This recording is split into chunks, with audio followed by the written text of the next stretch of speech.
Hindi pa tapos ang ating weather story ngayong taon. Habang ang Francisco ay lumalayo at ang Higos ay sinusubaybayan sa labas ng ating bansa, isang bagong pangalan ang nagsisimulang lumitaw sa ating radar. Henry.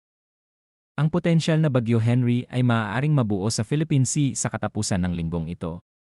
At ayon sa Dos Pagasa, hindi lamang isang bagyo ang maaaring bumuo sa susunod na linggo, kundi dalawa, sa magkabilang panig ng Pilipinas. Ngayong araw, kailangan ng bawat Pilipino na marinig ang mensaheng ito. Magandang araw, mga kababayan. Ito ang inyong espesyal na tropical weather outlook para sa mga darating na araw.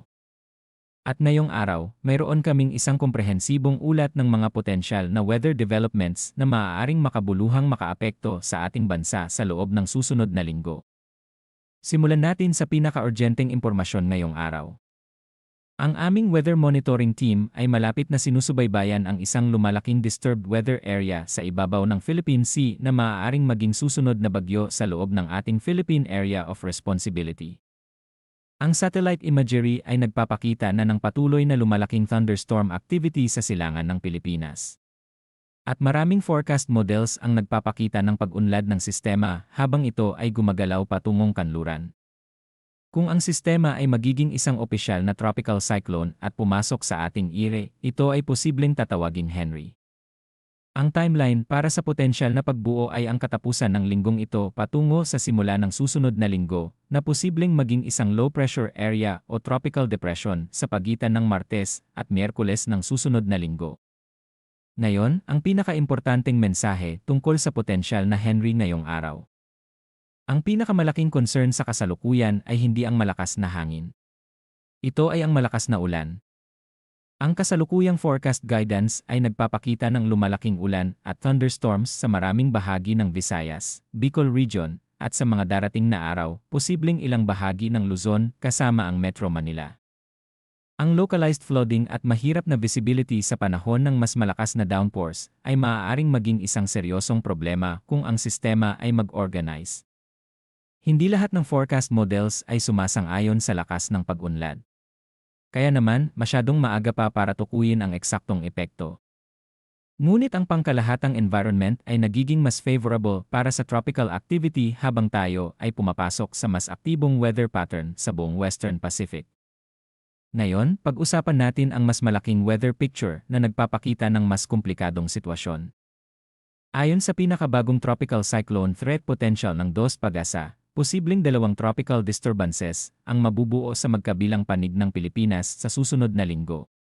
Ito ay isang napakakritikal na impormasyon. Ang unang potensyal na disturbance, tinatawag bilang Misery Negatibo 1, ay maaaring mabuo sa silangan ng ating bansa. Ang forecast na ito ay sinusuportahan ng Japan Meteorological Agency na nagtataya rin ng pagbuo ng disturbance sa lugar na ito sa loob ng susunod na 24 oras. Ang sistemang ito ay inaasahang gumagalaw patungong kanluran at pagkatapos ay hilaga ang kanluran patungo sa Northern Luzon at Taiwan area. Ito ang potensyal na bagyo Henry. Ang ikalawang potensyal na disturbance, tinatawag bilang Misery Negatibo 2, ay maaaring mag-develop sa kanluran ng Luzon at gumagalaw patungo sa Timog China at Vietnam area. Ang sistemang ito ay posibleng mabuo sa West Philippine Sea mismo, sa kanluran ng ating bansa. Ang parehong potensyal na sistema ay may mababa hanggang katamtamang posibilidad ng pag-unlad sa isang tropical cyclone. At parehong sistema ay maaaring magpalakas ng southwest monsoon o habagat sa ating bansa. Kung ang parehong Misery Negatibo 1 at Misery Negatibo 2 ay mag-develop sabay-sabay, ang ating bansa ay maaaring nasa gitna ng dalawang weather threats mula sa iba-ibang direksyon sa iisang panahon. Para sa Metro Manila, Bicol Region, Visayas, at Western Luzon, ang mensahe ngayong araw ay malinaw. Ang susunod na linggo ay maaaring magdala ng mas mapanghamon na weather conditions sa inyong lugar. Hindi pa namin maaaring sabihin ngayon kung gaano kaseryoso ang magiging epekto. Ngunit ang pagiging handa ay palaging mas mabuti kaysa sa pagiging sorpresa. Narito ang aming mga rekomendasyon para sa lahat ngayong araw. Una, regular na suriin ang mga opisyal na advisory ng Pag-asa para sa pinakabagong impormasyon tungkol sa mga potensyal na sistema. Ikalawa, tiyakin na ang inyong mga emergency kits ay handa at updated. Ikatlo, alamin ang inyong evacuation routes. Ika-4, tiyakin na ang inyong mga drainage systems ay malinis at hindi nakaharang. At ika-5, ibahagi ang impormasyong ito sa inyong mga pamilya at kapitbahay. Para sa lahat ng local government units at disaster risk reduction officials sa buong bansa, ang mensahe ngayong araw ay malinaw. Simulan na ang inyong heightened monitoring activities para sa mga potensyal na sistema.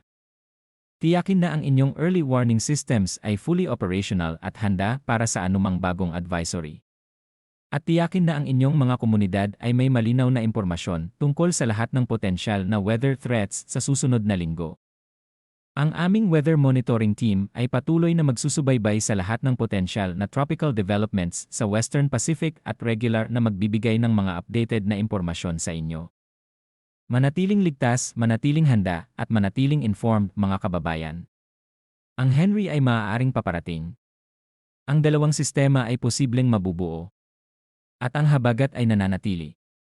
Ang ating bansa ay kailangang maging handa sa lahat ng oras. Ito ang inyong weather team, laging nandito para sa inyo, laging nag-aalaga, at laging handa. Magandang araw at maingat sa lahat.